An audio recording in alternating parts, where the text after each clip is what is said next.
సాధించాడు. అలాగే మరి ఒక second rank G David Raj 79 మార్కులు.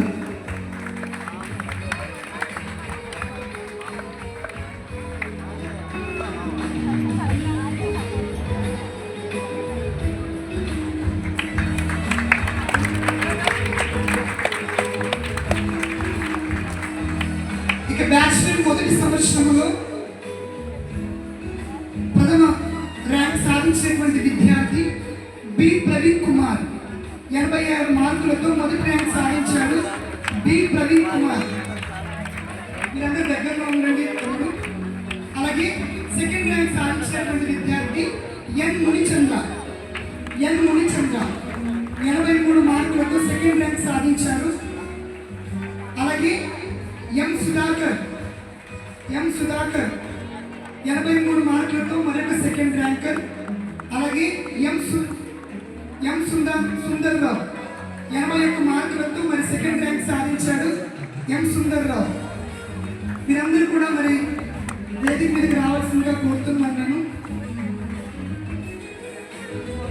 ఇకపోతే మరి బ్యాచిలర్ సెకండ్ ఇయర్ వారికి మరి సర్టిఫికేట్ ప్రదానోత్సవం చేసి వారికి మెడల్తో సత్కరించవలసిందిగా లండన్ నుంచి వచ్చినటువంటి రవి గారిని కోరుతున్నాను. బ్యాచిలర్ సెకండ్ ఇయర్ వారికి మరి మెడల్ సత్కరించి వారికి సర్టిఫికేట్ ప్రదానం చేయవలసిందిగా లండన్ నుంచి వచ్చినటువంటి రవి గారిని కోరుచున్నాను.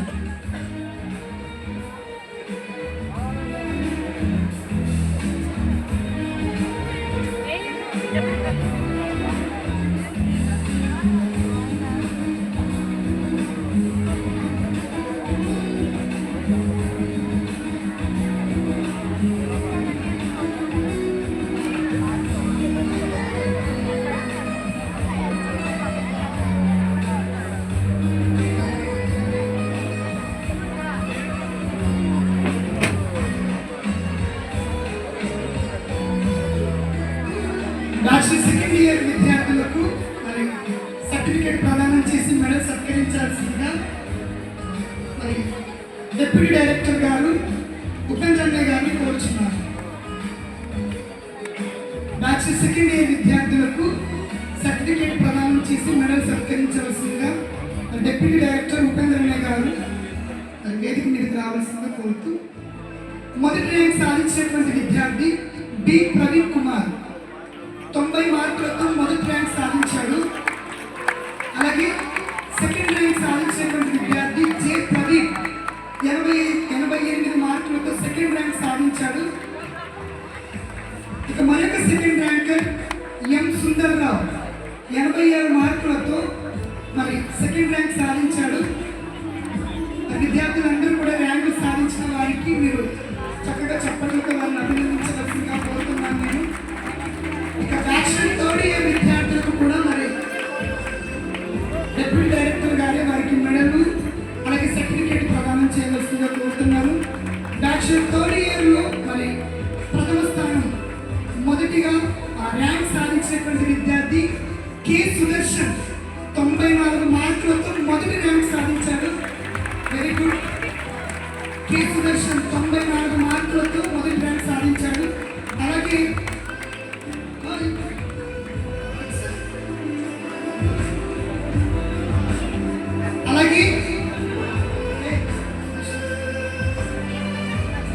సర్టిఫికేట్ కూడా వారికి అందజేయవలసిందిగా. అలాగే సెకండ్ ర్యాంక్ సాధించినటువంటి విద్యార్థి బి ప్రవీణ్ కుమార్ 89 మార్కులతో మరి సెకండ్ ర్యాంక్ సాధించాడు. అలాగే మరొక సెకండ్ ర్యాంకర్ ఇద్దరు ఉన్నారు. కె విశ్వతేజ్ 85 మార్కులతో సెకండ్ ర్యాంకర్. అలాగే పి విజయ్ కుమార్ 85 మార్కులతో సెకండ్ ర్యాంక్ సాధించారు. సర్టిఫికేట్ కూడా తీసుకుని వెళ్ళండి.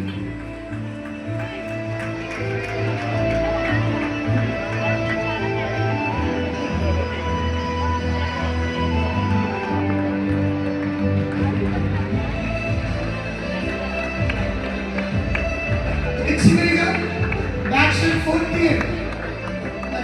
ఫోర్త్ ఇయర్లో ప్రథమ ర్యాంక్ సాధించినటువంటి విద్యార్థి బి ప్రవీణ్ కుమార్ 93 మార్కులతో మన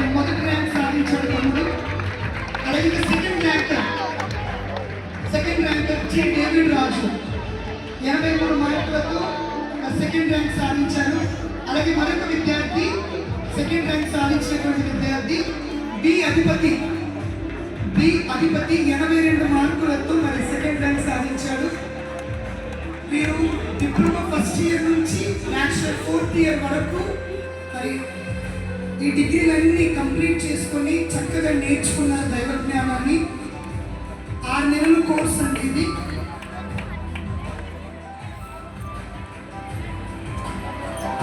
ఇక మిగతా విద్యార్థులందరికీ కూడా మన సర్టిఫికేట్ ప్రదానం చేయవలసిందిగా మరి మన మధ్యలో ఉన్నటువంటి కే సత్యశ్రీ బాబు గారిని కోరుతున్నాము.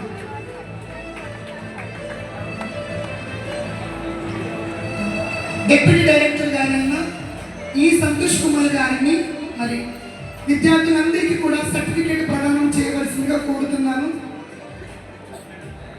మొట్టమొదటి విద్యార్థి B Adhipati, next B Ajay Kumar, P Yashiya, అందరూ కూడా వేదిక మీదకి రావాల్సిందిగా కోరుతున్నాను. త్వరగా టైం లేదు. B Ajay Kumar, P Yashiya, G David Raju, 1 by 1.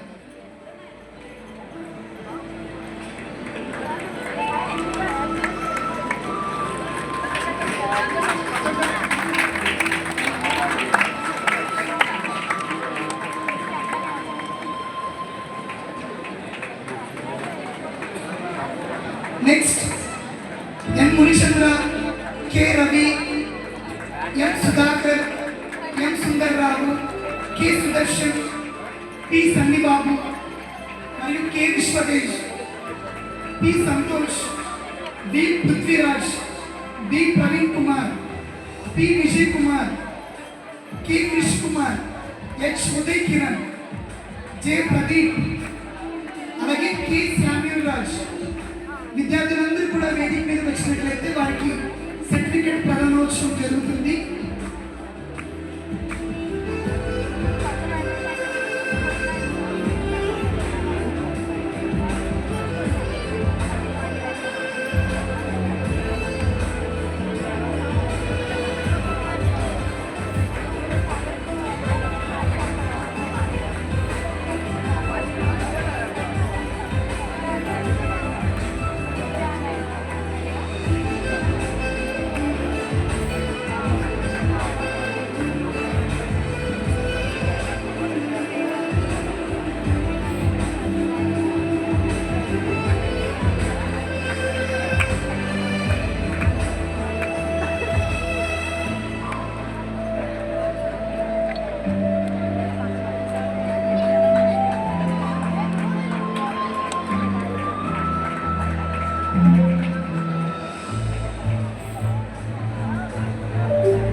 Residential Bible college విద్యార్థులకు మరి 10 రోజులకు గాను వారి యొక్క కాలేజ్ని వారి యొక్క పనులన్నింటినీ కూడా వదులుకొని అడిషనల్ డిప్యూటీ డైరెక్టర్స్ అలాగే ప్రిన్సిపల్స్ అందరూ కూడా అలాగే డిప్యూటీ డైరెక్టర్స్ మరియు జాయింట్ డైరెక్టర్ గారు అందరూ కూడా చక్కగా మరి విద్యార్థులందరికీ కూడా మహోన్నతుని విద్య నేర్పించడంలో మీ వంతు పాత్రను పోషించినందుకు నిజంగా మీ అందరికీ కూడా మనస్ఫూర్తిగా కృతజ్ఞతలు తెలుపుతున్నాను. దైవ సేవకులందరికీ ప్రియులారా, మరి పిల్లలందరినీ మీరు చూశారు.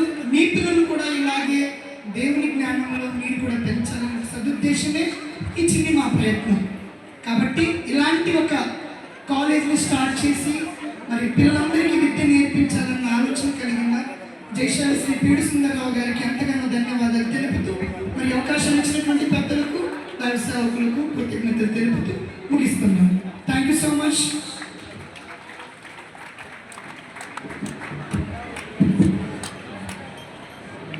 మరి ఈ సమయంలో చిల్డ్రన్ బైబిల్ స్కూల్ మరియు చిల్డ్రన్ సెమినార్ నిర్వాహకులైనటువంటి ప్రకాష్ గారు మరియు సోని దంపతులు మరి వారు పిల్లల విషయమై మరి చిన్న ప్రకటన చేస్తారు. మరి వారిని వేదికగా ఆహ్వానిస్తున్నాము.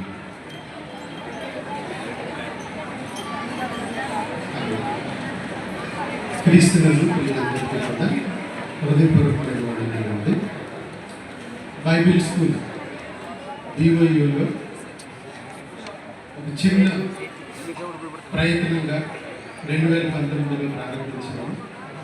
పిల్లలు దాదాపు ఈ వేళ సెమినార్తో పాటు కొన్ని వందల మంది 900 పైచీలుగా పిల్లలు రిజిస్టర్ అయ్యి పాఠాలు నేర్చుకోవడానికి చక్కటి అనుకూలమైన వాతావరణాన్ని మన యూనివర్సిటీ వారు కూడా పొందుపరచడం, మనమందరం కూడా మన పిల్లల విషయంలో చక్కటి భావితరానికి దేవుని మాటలు అందించే విషయంలో మనమందరం కూడా ముందుకు వెళ్ళటానికి చాలా చక్కటి ఆలోచన విధానంతో తల్లిదండ్రులైన వారందరూ కూడా, ఎందుకంటే తెలుగు, హిందీ, ఇంగ్లీష్, కన్నడ, రాబోయే రోజుల్లో ఒడియా భాషల్లో కూడా పిల్లలకు దేవుని మాటలు చెప్పే అవకాశాన్ని సద్వినియోగం చేసుకుంటారని ప్రేమపూర్వకంగా తెలియజేస్తున్నాం. పిల్లల విషయంలో ఒక చిన్న మాట చెప్పి నేను ఈ ప్రకటనను క్లోజ్ చేస్తాను. సర్వసాధారణంగా పిల్లలు అనగానే ప్రేమగా చాలా చక్కగా ఏదో బాగుంది అన్నట్టుగా ఆలోచన చేస్తున్నారు. నేను ఈవేళ దాదాపు 7 సెమినార్లు కండక్ట్ చేసిన తర్వాత 7వ సెమినార్లో ఎంతోమంది పిల్లల్ని పరీక్షించి తెలుసుకున్న ఒక ప్రాముఖ్యమైన విషయాన్ని చెప్పి నా ప్రకటన క్లోజ్ చేస్తాను. దాని తర్వాత తల్లిదండ్రులుగా మీరే ఒక నిర్ణయాన్ని తీసుకోవాలి పిల్లల విషయంలో. ఈవేళ సీనియర్స్ అనగా 9, 10 తరగతులు చదివే వారు కూడా తెలుగులో ఒక పూర్తి వచనాలు కూడా, ఒక పూర్తి సెంటెన్స్ కూడా కరెక్ట్గా రాయలేకపోతున్నారు, తెలుగు కానీ ఇంగ్లీష్ కానీ. రాబోయే తరానికి దేవుని మాటలు చెప్పే ఆ తరం వాళ్ళు ఇంత ల్యాగ్లో ఉన్నారు. అలాగే పిల్లలు అనగానే మీరు ఏదో ముచ్చట పడిపోతున్నారు. పిల్లలు అనగానే నేను చెప్పే డెఫినేషన్ ఏంటంటే చాలా ప్రమాదంలో ఉన్నారు, చాలా ప్రమాదంలో ఉన్నారు. ఒక విషయాన్ని గుర్తు చేస్తున్నాను.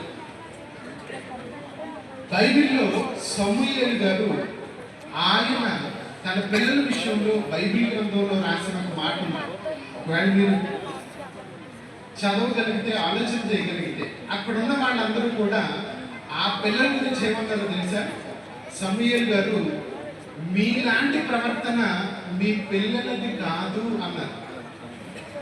వాక్యాన్ని నేర్చుకోవడానికి వచ్చిన మనమందరం కూడా మేబీ మనమందరం బాగుండొచ్చు, పిల్లల విషయంలో జాగ్రత్త తీసుకోకపోతే ఈ మాట కూడా మేబీ మనకే అప్లై అవ్వచ్చేమో. జాగ్రత్త. నేడున్న ఈ పిల్లలు చాలా ప్రమాదకరమైన పరిస్థితుల్లో ఉన్నారు. అవసరమైతే మిమ్మల్ని కూడా మోసం చేస్తారు. ఎందుకంటే ఇప్పుడున్న టెక్నాలజీ అలా వాళ్ళని చాలా ప్రమాదకరమైన పరిస్థితుల్లోకి తీసుకెళ్తుంది. పిల్లల విషయంలో జాగ్రత్త తీసుకోండి. ఇలా సెమినార్స్ ఏమైనా కండక్ట్ చేసినప్పుడు దయచేసి వాళ్ళని ప్రోత్సహించి తల్లిదండ్రులుగా వాళ్ళని మేము నిర్వర్తించే ఆ చక్కటి ప్రోగ్రామ్స్కి తీసుకురండి. వాళ్ళని అవసరమైతే మీరు కూడా కూర్చొని వాళ్ళని విద్య నేర్పించేటట్లుగా ప్రయత్నం చేయండి. తద్వారా భావితరాన్ని బాగు చేసే చక్కటి ఆలోచన విధానాన్ని మనం అందరం కొనసాగించి ముందుకు తీసుకెళ్లే అవకాశాన్ని మనం అందరం సద్వినియోగం చేసుకోవాలి అని ప్రేమపూర్వకంగా తెలియజేస్తూ ఈ నా మాటలు ముగిస్తున్నాను. Thank you very much. మరి సమయంలో the college of Bible technology Madhurawada మరి వారు నూతన మరి పాటను రూపొందించారు. మరి ఆ సాంగ్ రిలీజ్ కార్యక్రమం ఇప్పుడు జరగనే ఉంది. జాయింట్ డైరెక్టర్ రాజరస్ ప్రసన్నబాబు గారి చేతుల మీదుగా మరి ఈ పాటను ఆవిష్కరించి మరి స్క్రీన్ మీద మరి చూద్దాం. సాంగ్ పూర్తిగా వేయొద్దండి, జస్ట్ 2 minutes.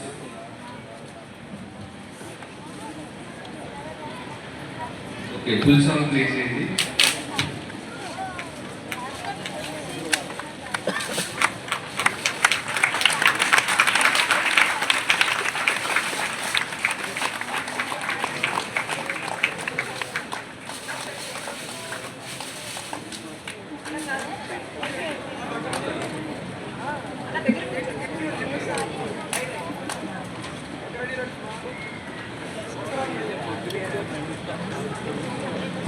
సాంగ్ ప్లే చేయండి.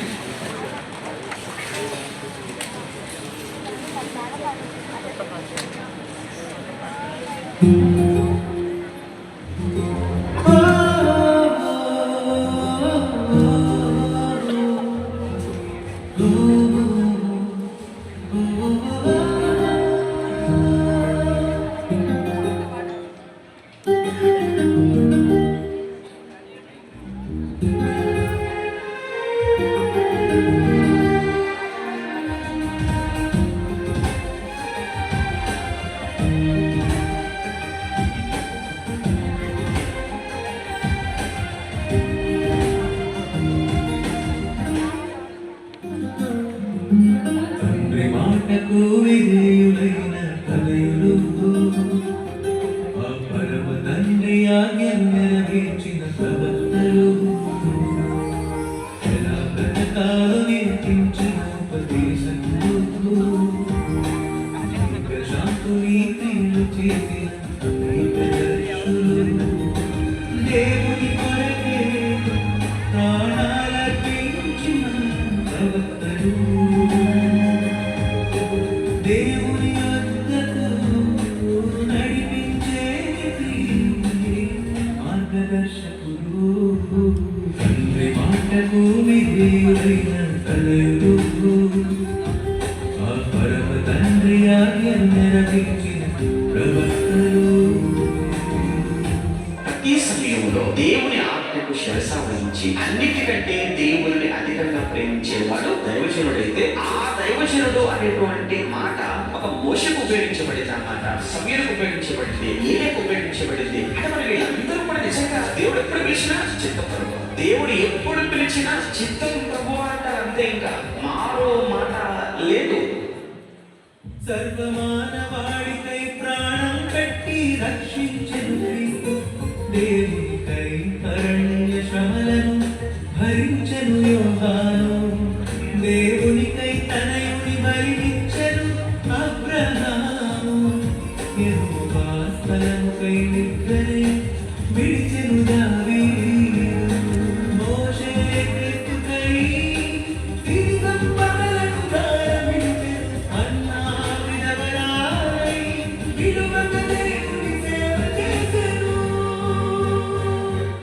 దైవ సంకల్పం ఎరిగిన దేవుని ప్రతినిధులు, దేవ వాక్కులను ప్రకటించిన దిక్సూచకులు, తండ్రి మాటకు విధేయులైన తనయులు, ఆ పరమ తండ్రి ఆజ్ఞను నెరవేర్చిన ప్రవక్తలు.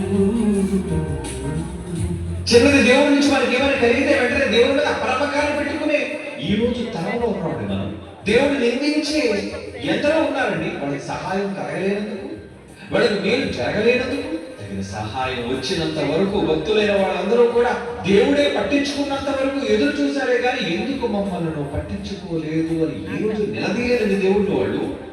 అందుకే వాళ్ళు ప్రవక్తలయ్యారండి, అందుకే వాళ్ళు గొప్పవాళ్ళయ్యారండి. నిజంగా ఆ ప్రవక్తలు కట్టిన పునాది మీద మనం కట్టబడ్డాం. సంఘం ఈరోజు ఎందుకు క్రీస్తు సంఘం ఎంత పటిష్టంగా ఉందో తెలుసా? వాళ్ళు చేసిన త్యాగాలండి. దేవుని మాటకి చెప్పులు విడిచి నడిచెను యేసయ్య, దేవునికై సింహపు బోరుకు వెళ్ళెను దానియేలు. ఎవరికి అన్యాయం చేయని సమూయేలు, మాయని తీసివేసిన దుఃఖించని యేషేలు. ఇర్మియా దేవుని మాటకై ఉరగలో నెట్టబడెను. ఏలియా యెహోవానే నిజ దేవుడని నిరూపించెను. తీసుకుమానిగా వీరిని శ్రమకు ఓపికకు ఆవరించి ఉన్న గొప్ప సాక్షి సమూహం వీరే. తండ్రి మాటకు విధేయుడైన తనయుడు, ఆ పరమ తండ్రి ఆజ్ఞను నెరవేర్చిన ప్రవక్తలు, పరాగతకాలు నేర్పించిన ఉపదేశకులు, దీర్ఘశాంతుని క్రియలు చేసిన దీర్ఘదర్శులు, దేవుని కొరకే ప్రాణాలర్పించిన ప్రవక్తలు, దేవుని వద్దకు నడిపించేటి మార్గదర్శకులు.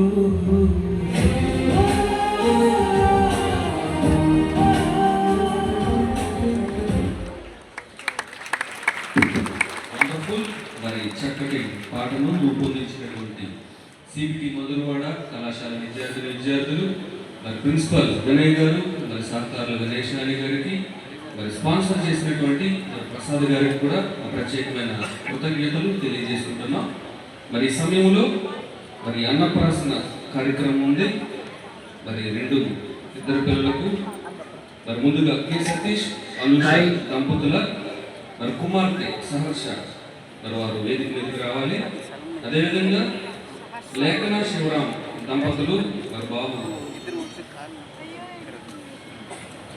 మరి ప్రసన్న బాబు గారి చేతుల మీదుగా మరి అన్నప్రాసన కార్యక్రమం జరిగించవలసిందిగా వారిని ప్రేమతో కోరుతున్నాం.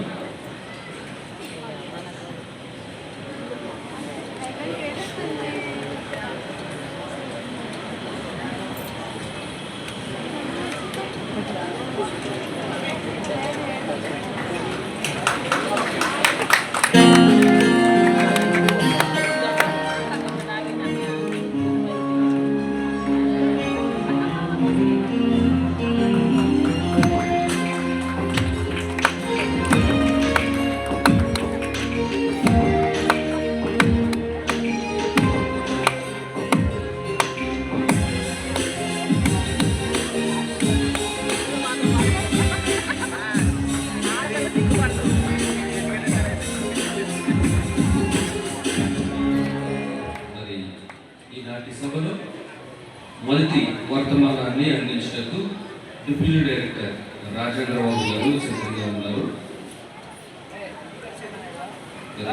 ఈ సమయంలో 2027 జాతీయ లేఖనాల పరిశోధన సదస్సులో మరి నెక్స్ట్ ఇయర్ జరగబోయే లేఖనాల పరిశోధన సదస్సుకు మరి ఎప్పటి నుంచే ఉచిత భోజన వసతుల నిమిత్తమై అనేక మంది మరి దాతలు మరి వారి దాతృత్వాన్ని చాటుతూ సంవత్సరం ముందుగానే మరి వారు సిద్ధపడి మరి వారి యొక్క సహాయాలను అందించడం జరిగింది. అందులో ముందుగా విజయరాజు గారు state bank of India service manager మరి వారు 2 లక్షల రూపాయలు మరి వారు వాగ్దానం చేశారు. అదేవిధంగా జాన్సన్ గారు జబల్పూర్ మరి వారు 5,000 రూపాయలు సహాయాన్ని అందించారు. జేబీఆర్సి పెనుగొండ వారు మరి సహోదరులు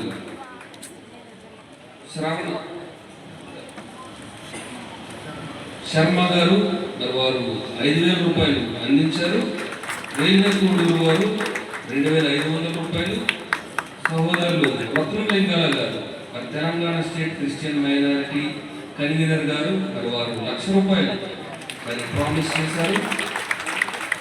మరి ఇతను ఎవరైనా సహాయకులు ఉంటే మరి మీ పేర్లు మరి తెలియపరచండి, మరి వాటిని మేము నమోదు చేసుకోగలము. అదేవిధంగా మరి మెయిన్ బిల్డింగ్లో 2nd ఫ్లోర్లో ఉన్నటువంటి వారికి మరి ముఖ్యమైన ప్రకటన, మరి అక్కడ కరెంట్ వైర్ల మీద ఉతికిన బట్టలు ఆరేస్తున్నారు. ఆల్రెడీ ఒక వ్యక్తికి షాక్ కొట్టిందండి. మరి దయచేసి అలాంటి పనులు ఏం చేయకండి, మరి ప్రమాదం. మరి ఇంత మంచి వాతావరణంలో ఏ అశుభవార్తలు కూడా వినకూడదని మేము ఆశిస్తున్నాం. కాబట్టి అందరూ అప్రమత్తంగా ఉండండి.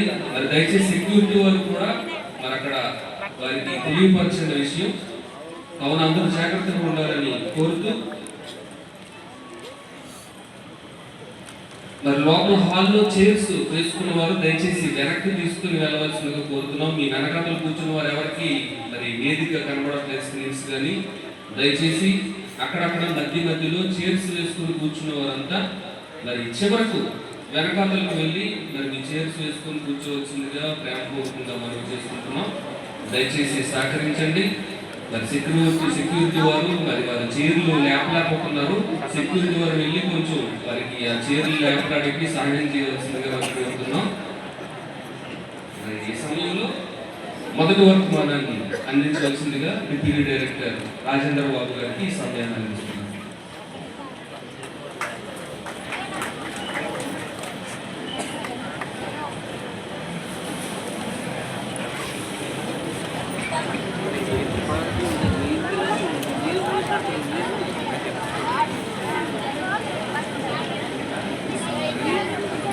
ప్రార్థన చేసుకుని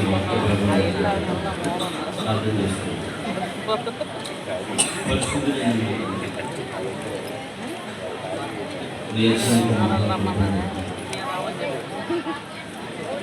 బైబిల్ ఓపెన్ యూనివర్సిటీ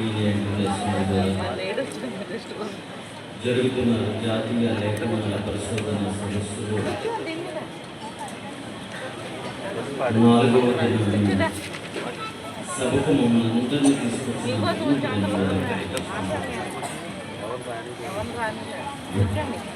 గత 3 రోజులుగా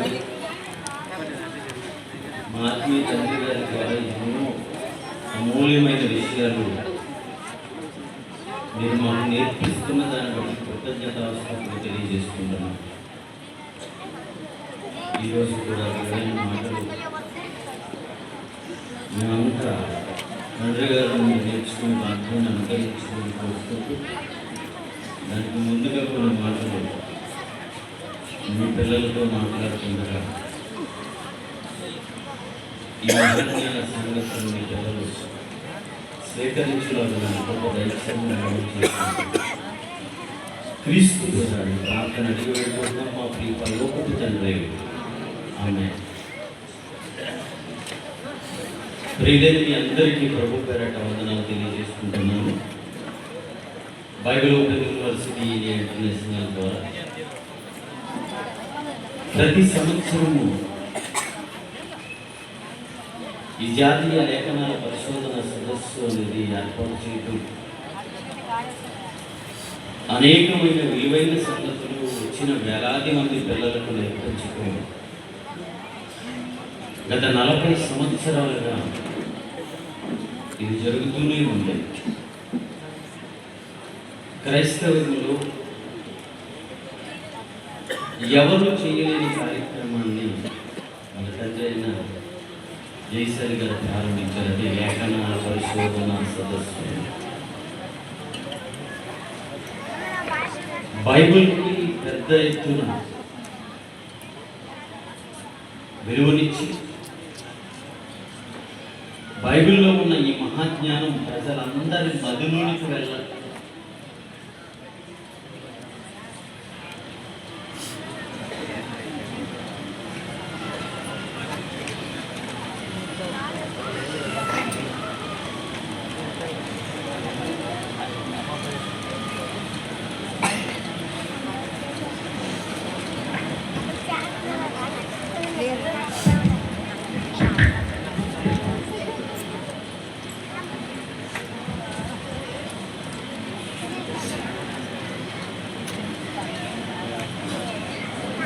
ప్రజలందరి మధ్యలోనికి వెళ్ళాలి అనే ఉద్దేశం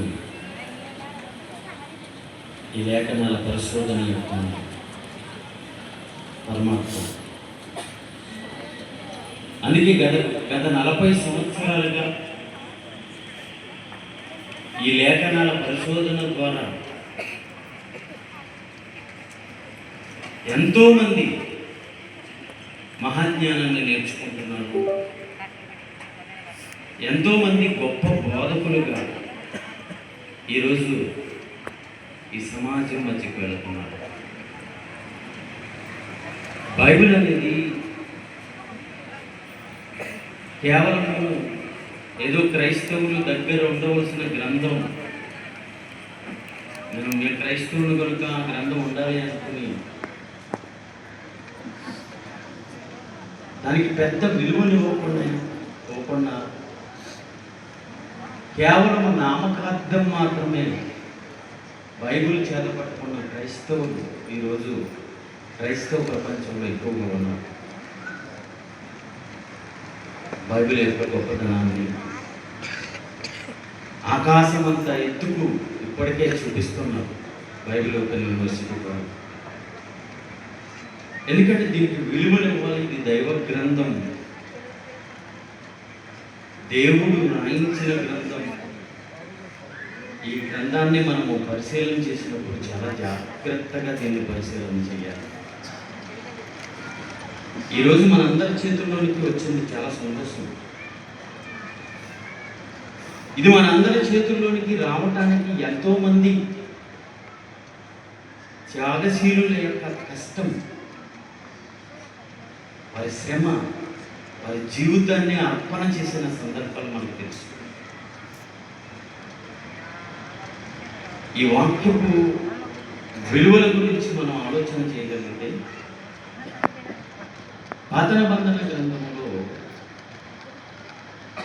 దేవుని యొక్క వాక్యానికి వాళ్ళు ఎంత విలువనిచ్చారో కొన్ని మాటలు ఈ సందర్భంలో మనం పరిశీలన చేద్దాం. గ్రహించారు. నెహెమ్యా గ్రంథము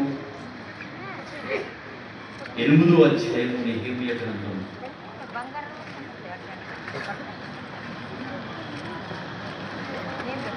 మొదటి వచనం నుండి కొన్ని వచనాలు మనం చదువుతాం. నెహెమ్యా గ్రంథము 8వ అధ్యాయం మొదటి వచనం నుండి 7వ నెల రాక ఇశ్రాయేలీయులందరూ తమ పట్టణాలలో నివాసులై ఉన్నారు. ఇశ్రాయేలీయులందరూ అబ్రహాముకు దేవుడు ఏ దేశాన్ని అయితే వాగ్దానం చేశాడో ఆ దేశానికి వచ్చేసారు. ఆ దేశంలో వారి నివాస స్థానాలు ఏర్పాటు చేసుకున్నారు. చక్కగా వైభవంగా జీవిస్తూ ఉన్నారు. ఆ రోజు దాన్ని గుర్తు చేస్తున్నాడు. అప్పుడు జనులందరూ ఒకే మనస్సు కలిగిన వాళ్ళందరిలో ఏక మనసు వచ్చింది. యూనిటీగా ఉన్నారు. అందరూ భేదాభిప్రాయాలు లేకుండా అందరూ చక్కగా ఐక్యతగా ఉన్నారు. నీటి బొమ్ము ఎదుటనున్న మైదానానికి వచ్చి యెహోవా ఇశ్రాయేలు కొరకు ఆజ్ఞాపించిన మోషే ధర్మశాస్త్ర గ్రంథము ఎమ్మని ఎజ్రా అనే శాస్త్రితో చెప్పాడు. యాజకుడైన ఎజ్రా 7వ మాసము మొదటి దినమున దేవుని యొక్క వాక్యాన్ని చదివితే చదవబడిన దానిని గ్రహింపగలిగిన శక్తి గల, గ్రహించుకునే శక్తి. అంటే చదివిన దాన్ని చాలా మంది గ్రహించలేదు. మనకి చదువుకుంటూ వెళ్ళిపోతున్నారు. చదువుకున్న ఆ చదవబడిన దాంట్లో ఏముందో చాలా మందికి తెలియదు. చదవబడిన దానిని గ్రహించుకునే శక్తి కలిగిన స్త్రీ పురుషులు కలిసిన సమాజం అంతటి ఎదుట ధర్మశాస్త్ర గ్రంథమును తీసుకుని వచ్చి నీటి గుమ్మము ఎదుటనున్న మైదానములో ఉదయం మొదలుకొని మధ్యాహ్నము వరకు నిలిచి ఉన్న ఆ స్త్రీ పురుషులు వాళ్ళు ఎవరంటే గ్రహించే శక్తి ఉన్నారు. చదువుతుంటే ఒక వ్యక్తి నిలబడి చదివితే ఆ చదివింది గ్రహించుకునే శక్తి కలిగిన స్త్రీ పురుషులందరూ మైదానంలో ఉన్నారు. ఉదయం మొదలుకొని మధ్యాహ్నము వరకు వారు లేచి నిలబడి విన్నారటండి. దేవుని యొక్క వాక్యాన్ని చదువుతుంటే ఎంత ఎంత అటెన్షన్లో విన్నారో ఒక్కసారి ఆలోచించండి. ఎంత శ్రద్ధగా విన్నారో ఆలోచించండి. దేవుని మాటకు వాళ్ళు ఇచ్చిన విలువ. ఎవరైనా అతిథి వస్తుంటే తండ్రి గారు వస్తే ఆయన మీద ఉన్న గౌరవంతో మనందరం లేచి నిలబడతాం. కూర్చోమన్నా కూర్చోలేవు. ఎందుకంటే ఆయనకి మనం ఇస్తున్న గౌరవం అది. మంచి స్థానాన్ని తండ్రి గారికి మనం అందరం ఇచ్చాం, గౌరవిస్తున్నాం. ఎందుకంటే ఎక్కడో ఉన్న మనకు మహాజ్ఞానాన్ని నేర్పించిన మహా వ్యక్తి అండి ఆయన. కనుక ఆయనకి గౌరవిస్తున్నాం. గౌరవము తండ్రి గారంటే గౌరవము అని మాటతో చెప్పకుండా మనం క్రియల్లో చూపిస్తున్నాం. లేచి నిలబడుతున్నాం అందరం. దేవుడి యొక్క వాక్యం అంటే వాళ్ళకు ఉన్న గౌరవం చూడండి. లేచి నిలబడ్డారు అందరూ. ఎంత టైం? ఉదయం మొదలుకొని మధ్యాహ్నము వరకు నిలబడి ఉన్నారటండి. గ్రహించే శక్తి కలిగిన స్త్రీ పురుషులు నిలబడి చదవబడుతున్న వాక్యాన్ని శ్రద్ధగా విన్నారట. 5వ వచనం చదువు. 5వ వచనం. అప్పుడు ఎజ్రా అందరికంటే ఎత్తుగా, అంటే వేరుగా, ఈరోజు మేము ముందు నిలబడ్డాం కదండి, అందరికంటే ఎత్తుగా నిలబడ్డాం. ఎందుకంటే మీ అందరికీ కనపడాలి. అందరికంటే ఎత్తుగా నిలబడి జనులందరూ చూచుచుండగా గ్రంథాన్ని తీసుకొచ్చి, గ్రంథపు చుట్ట గ్రంథాన్ని తీసుకొచ్చి గ్రంథాన్ని విప్పాడట. గ్రంథం విప్పగానే చూడండి, అక్కడ పరిస్థితి చూడండి. గ్రంథము విప్పగానే జనులందరూ నిలవబడ్డారు. చదవబడిన దానిని గ్రహించగలిగిన శక్తి కలిగిన స్త్రీ పురుషులందరూ ఉదయం మొదలుకొని మధ్యాహ్నం వరకు వాళ్ళు విన్నారు. గ్రంథాన్ని ఎజ్రా గారు ఓపెన్ చేయగానే అందరూ అటెన్షన్తో లేచి నిలబడిపోయారట. ఆ గ్రంథానికి ఇచ్చిన విలువ, ఆ గ్రంథానికి ఇచ్చిన విలువ. అక్కడ చదివేవాళ్ళు కూడా అందరూ గ్రహించేటట్లు స్పష్టంగా చదివారట. ఒకే ఒక ప్రతి, ఒకే ఒక ప్రతి ఉండేది. ఇప్పుడులా అందరికీ ఉండేది కాదు. ఎవరో ఒక భక్తుడికి దేవుడు చెబితే పరిశుద్ధాత్మ ప్రేరణతో రాసిన గ్రంథపు చుట్ట ఇశ్రాయేలు సమాజం మధ్యకు వచ్చినప్పుడు ఆ గ్రంథపు చుట్టలో దేవుడు ఏమి రాయించాడు, ఏం చెప్పాడు, మా సమాజానికి ఏం చెప్పాడు, మమ్మల్ని ఏం చేయమన్నాడు, ఎలా జీవించమన్నాడు, అది తెలుసుకోవాలని ఆసక్తి. అది వినేయటానికి శక్తి కలిగిన స్త్రీ పురుషులందరూ ఉదయం మొదలుకొని మధ్యాహ్నం వరకు నిలబడి శ్రద్ధగా ఉన్నారట. శ్రద్ధగా ఉన్నారట. ఏమైనా దేవుని పిల్లలారా, ఈరోజు మన చేతుల్లోనికి బైబిల్ రాకపోతే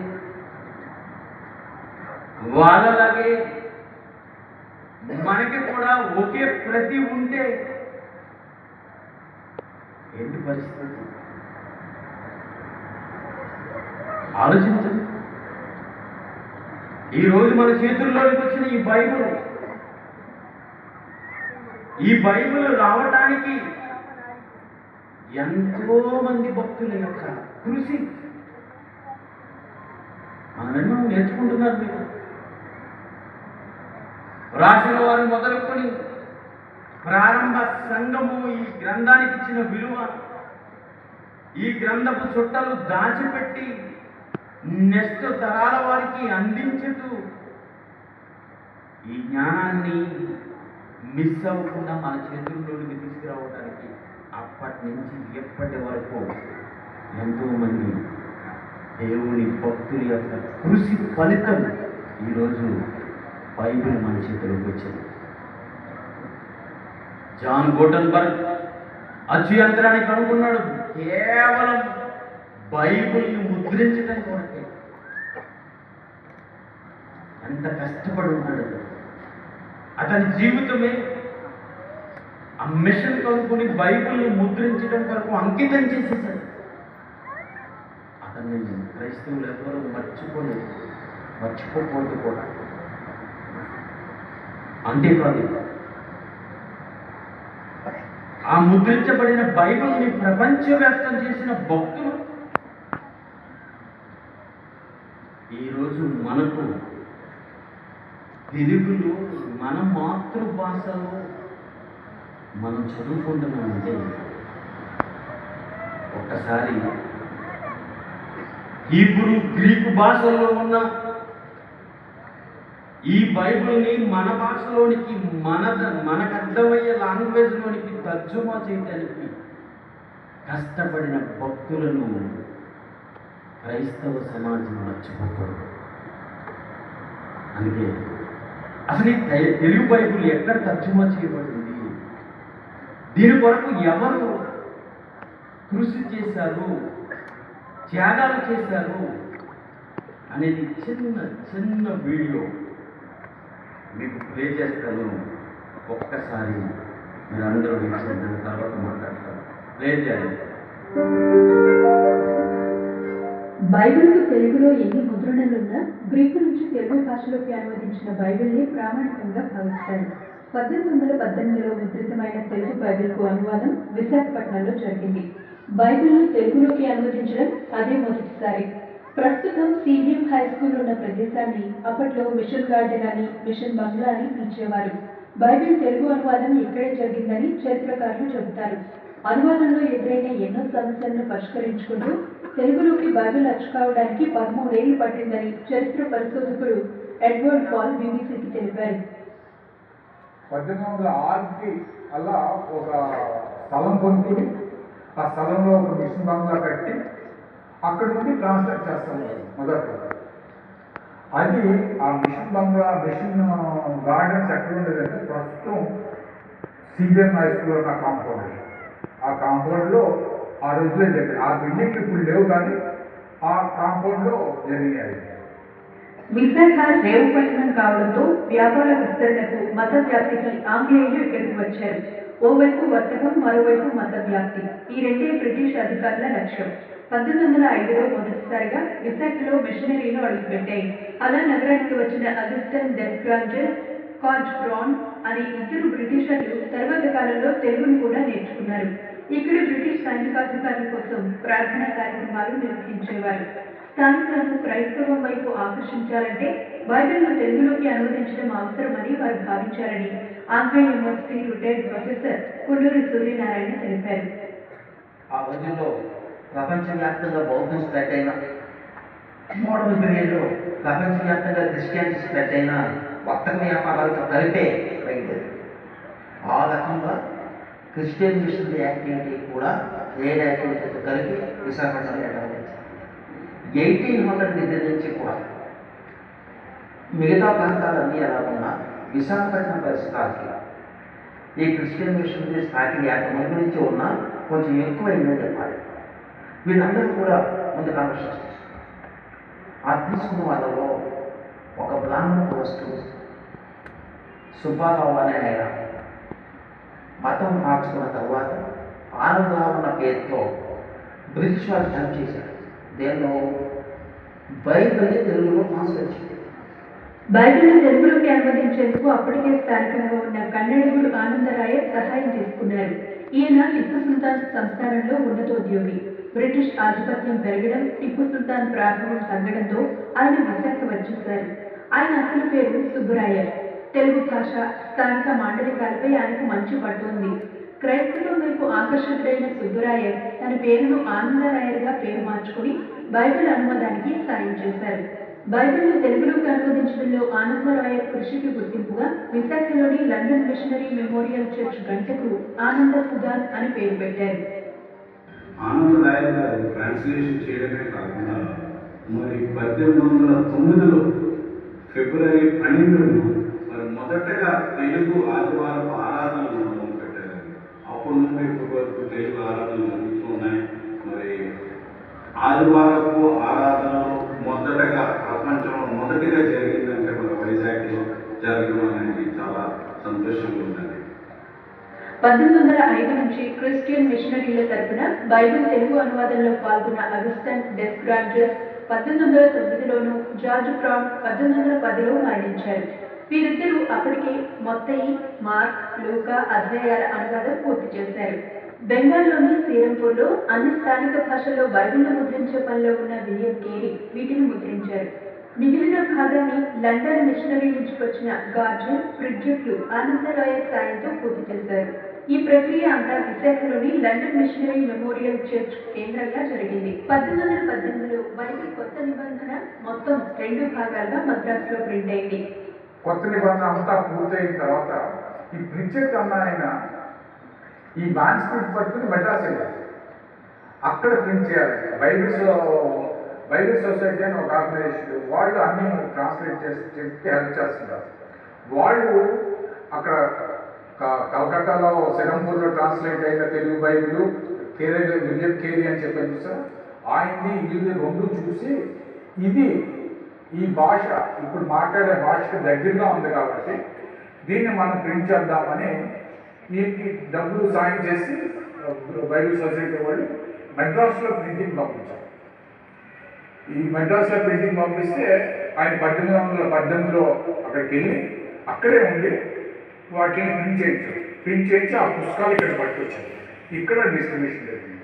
2005లో ఎల్ఎన్ఎం చర్చ్ ద్విశతాబ్ది ఉత్సవాల్లో భాగంగా లండన్ నుంచి వచ్చిన డిక్కర్ అనే వ్యక్తి నెదర్లాండ్స్ లో భద్రపరిచిన తెలుగు బైబిల్ను తీసుకొచ్చి చర్చ్కి బహుమతిగా ఇచ్చారు.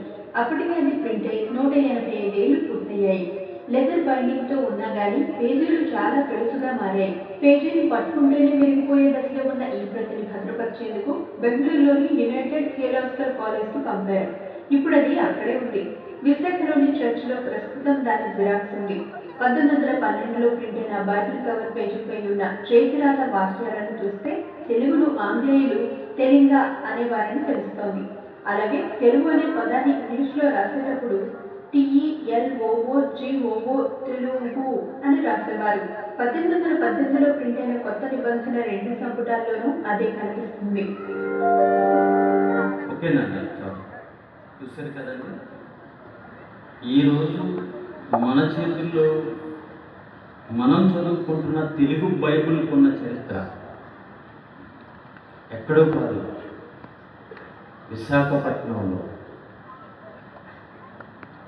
విశాఖపట్నంలోనే దాని తర్జుమా చేయటం, దాని వరకు వాళ్ళందరూ కలిసి చేసిన కృషి. ఈ తెలుగు బైబిల్ లేకపోతే మనకి ఏమర్థం చెప్పండి. ఈరోజు మనం దేవుణ్ణి తెలుసుకోగలుగుతున్నాం, మన బ్రతుకు పరమార్థాన్ని తెలుసుకోగలుగుతున్నాం, ఎన్నో మహాజ్ఞాన సంగతులు తెలుసుకోగలుగుతున్నాం. అంటే నిజంగా ఆ రోజు వారు చేసిన పని మర్చిపోకూడదు. దాన్ని కలిగిన మనం మనకు అర్థమయ్యే రీతిలో మహాజ్ఞాన సంగతులు నేర్చుకుంటున్నారు. అందులో చెప్పబడిన మరో మాట, మొట్టమొదటి తెలుగు ఆరాధన ఎక్కడ ప్రారంభమైంది? విశాఖపట్నంలో.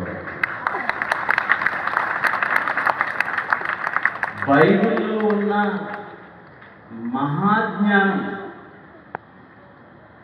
ఉన్నతంగా ఉన్నది ఉన్నట్టుగా నేర్పించే బైబిల్ ఓపెన్ యూనివర్సిటీ కూడా ఎక్కడ ప్రారంభమైంది? తెలుగు ఆరాధన ఇక్కడే ప్రారంభమైంది. తెలుగు బైబిల్ ముద్రణ వైజాగ్లోనే ప్రారంభమైంది. తెలుగు తర్జుమా ఇక్కడే ప్రారంభమైంది. ఏమండి, ఈ మహా విప్లవం వైజాగ్ అంటే నాకు చాలా ఇష్టం అండి. నేను మొట్టమొదట వైజాగ్ ఎందుకు వచ్చినో తెలుసా? బీచ్ని చూడటానికి కాదు, తండ్రి గారిని చూడటానికి వచ్చాను.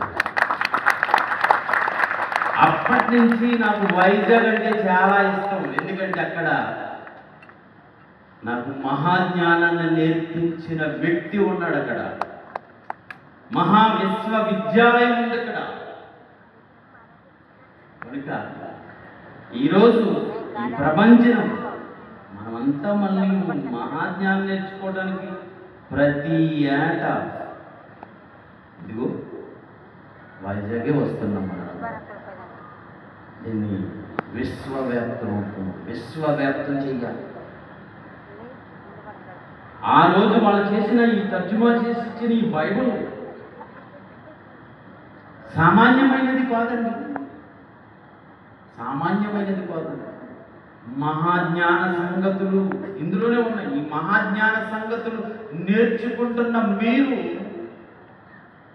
ఇదిగో ఈ ప్రాంతం నుంచి మీరు ఎలా వెళ్ళాలో తెలుసా? ఒక మాట చదువుతున్నారు. హెస్కేల్ గ్రంథం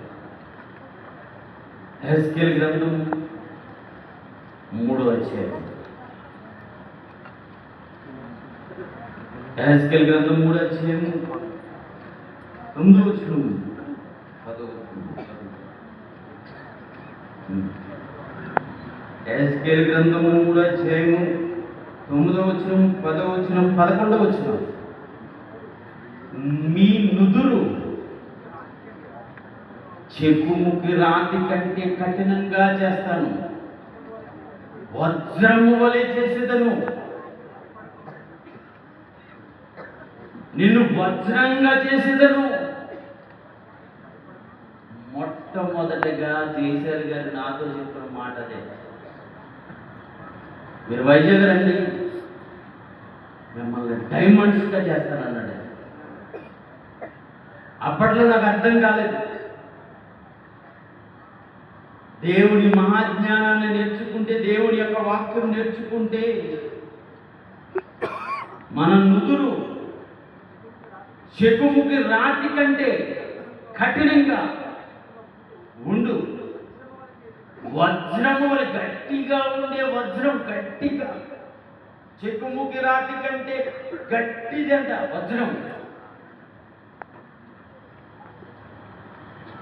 అలా చేస్తానంటున్నాడు.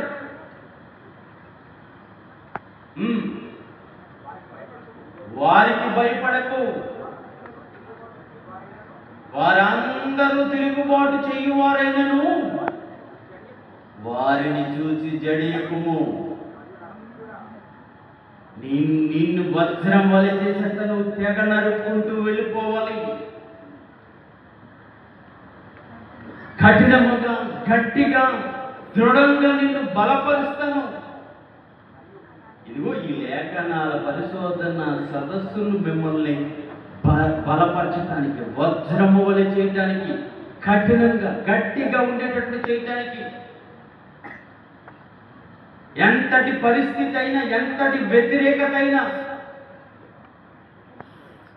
నిలబడాలి. వజ్రానికి అంత డిమాండ్ ఎందుకు అనుకున్నారు? అంత గట్టిది. ఎంతటి పరిస్థితికైనా నిలబడాలి. బైబిల్ ఓపెన్ యూనివర్సిటీలో పిల్లలని నిజంగా తండ్రి గారు ఇదిగో ఇక్కడ నేర్పిస్తున్న ఈ పాఠాలు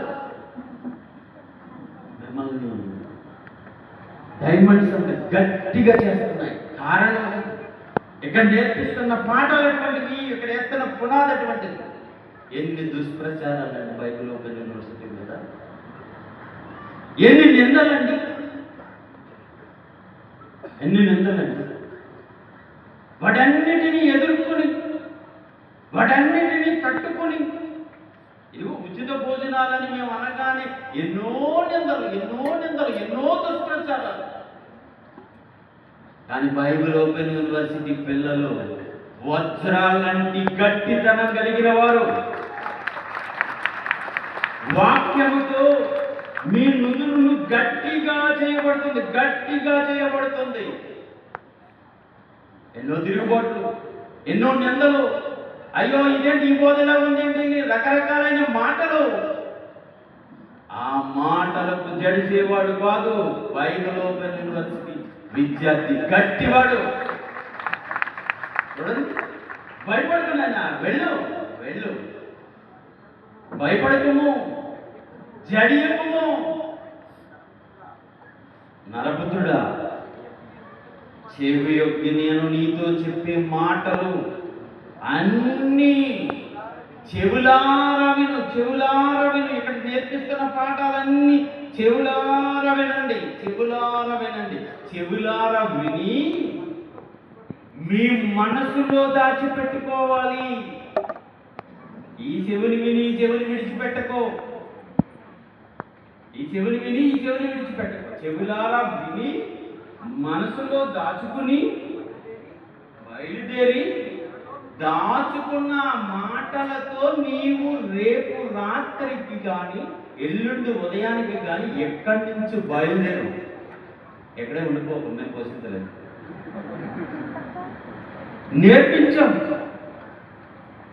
నేర్పించిన ఈ మాటలు నువ్వు చెవులారా విన్నావే, నీ మనసులో దాచుకో. దాచుకున్న ఈ మాటలు పట్టుకుని నీవు బయలుదేరు. ఎక్కడికి వెళ్ళాలో తెలుసా? చెరలో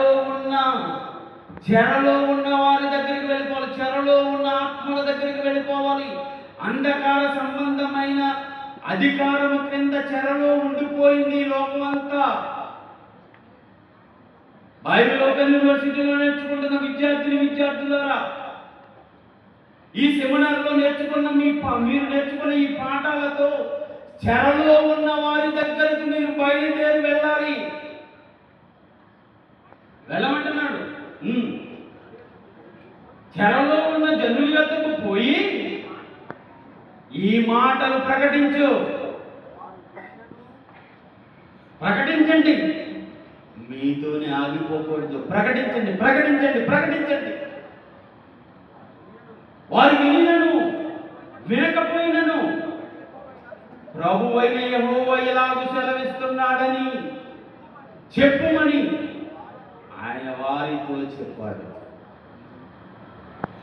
వారితో చెప్పమని నాతో చెప్పాడు. కనుక ప్రియమైన పిల్లలారా, సహోదరులారా, సోదరిమణులారా, ఇక్కడ నేర్చుకున్న ఈ మహాజ్ఞానం చెరలో ఉన్న ఆత్మలకు మిమ్మల్ని పంపించడానికి, మిమ్మల్ని గట్టిగా వజ్రాల తయారు చేసేది ఆ జాతీయ లేదా ఇంటర్నేషనల్ సెమినార్. ఈ సెమినార్ యొక్క పరమార్థం అది. అలాంటి వారికి మీరందరూ ఉండాలని మనసారా కోరుకుంటూ ఈ మాటలు ముగిస్తున్నాను. తర్వాత తండ్రి గారి ప్రసంగంలో